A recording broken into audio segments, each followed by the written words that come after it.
Hinamon ng Pilipinas ang Foreign Ministry ng China na maglabas ng pahayag at resibo sa lumabas na territorial claims ng mga Chinese scholar sa Batanes.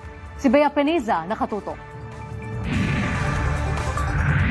Maglapag ng paliwanag. Yan ang hamon ng Armed Forces of the Philippines sa Chinese Ministry of Foreign Affairs. Kaugnay pa rin ang naging pag-aaral ng umano'y mga state scholars. Lumabas kasi sa kanilang study na sakop ng Taiwan ng Batanes. Ayon kay AFP spokesperson for the West Philippine Sea, retired Rear Admiral Roy Vincent Trinidad, kung mananahimik ang China sa issue, tila pinanindigan na ng Beijing ang pagsuporta sa maling impormasyon.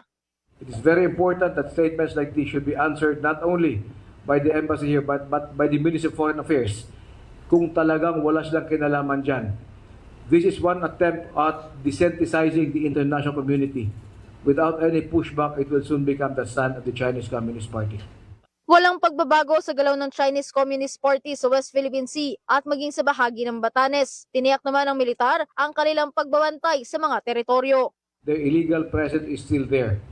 The continuing pushback of the AFP, the Coast Guard, BFAR has been relentless against their illegal presence. Hindi pa rin naglalabas ng pahayag ang Chinese Embassy at ang Ministry of Foreign Affairs sa pag-aangkin sa Batanes. Una nang tinabla ng Department of National Defense at maging ng Department of Foreign Affairs ang claims ng Chinese scholars dahil wala itong basihan. Bea Peniza, IBC News.